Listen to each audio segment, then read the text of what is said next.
அன்புக்குரியவர்களே, ஆண்டவர் இயேசுவின் இனிய திருப்பெயரில் உங்களை அன்போடு வாழ்த்துகின்றேன். இயேசுவின் ஆளுமை என்னும் தொடரில் நல்ல ஆளுமைகளிடமிருந்து நாம் பலவற்றை கற்றுக்கொள்ளலாம். எனவே இயேசு என்னும் ஆளுமையிடமிருந்து நாம் பலவற்றை கற்றுக்கொள்வோம் என்னும் தலைப்பில் ஒவ்வொரு நாளும் ஒன்றை பகிர்ந்து கொள்ள விரும்புகின்றேன். இன்று கீழ்ப்படிதலை கற்றுக்கொள்வோம். இயேசுவின் ஆளுமை நமக்கு கற்றுத்தருகிற ஒரு பாடம் கீழ்ப்படிதல்.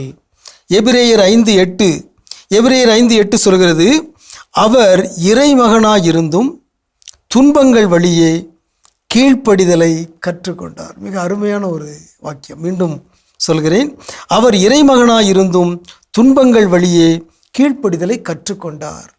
நல்ல ஆளுமைகள் கற்றுக்கொள்கிறார்கள், வாழ்நாள் முழுவதும் கற்றுக்கொள்கிறார்கள். எனவே இயேசு கற்றுக்கொண்டார். அவர் ஞானம் நிறைந்தவர். அவர் குழந்தை பருவத்திலேயே ஞானமும் அறிவாற்றலும் மிக்கவராக இருந்தார். ஆனாலும் எபிரேயர் திருமுறை அவரை என்ன சொல்லி பாராட்டுகிறது?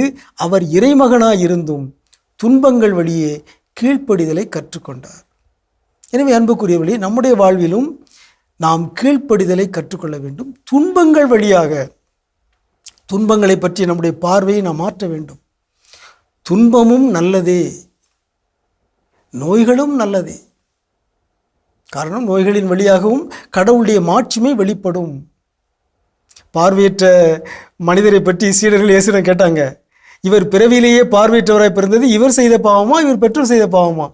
இயேசு கூறினார், கடவுளுடைய மாட்சி வெளிப்படவே இவர் இவ்வாறு பிறந்தார், கடவுளுடைய மாட்சி வெளிப்படவே இவர் நோயுற்றார் என்று லாசரை பற்றி இயேசு கூறினார். எனவே துன்பமும் நல்லதே. துன்பங்கள் வழியாக நாம் பல வாழ்வியல் பாடங்களை கற்றுக்கொள்கிறோம். எதை செய்யக்கூடாது, எதை செய்ய வேண்டும், எப்படி வாழ வேண்டும், எதை உண்ண வேண்டும், எதை உண்ணக்கூடாது என்று பல வாழ்வியல் பாடங்களை துன்பங்களிலிருந்து நாம் கற்றுக்கொள்கிறோம். கீழ்ப்படியவும் கற்றுக்கொள்கிறோம். கடவுளுக்கு கீழ்ப்படிய வேண்டும், பெற்றோருக்கு கீழ்ப்படிய வேண்டும், ஆசிரியர்களுக்கு கீழ்ப்படிய வேண்டும், மருத்துவர்களுக்கு கீழ்ப்படிய வேண்டும். கீழ்ப்படிதலை நாம் கற்றுக்கொள்ள வேண்டும். துன்பம் மிகப்பெரிய ஆசானாக, மிகப்பெரிய ஆசிரியராக இருக்கிறது. இயேசுவிடமிருந்து இதை நாம் கற்றுக்கொள்ள வேண்டும். அவர் இறைமகனாயிருந்தும் துன்பங்கள் வழியே கீழ்ப்படிதலை கற்றுக்கொண்டார்.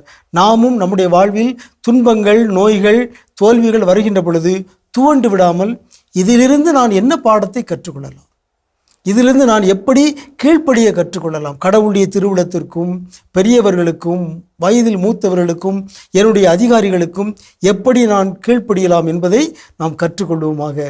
இதுவே இயேசுவின் ஆளுமையின் சிறப்பு. உங்களுக்கு அமைதி உரித்தாகுக.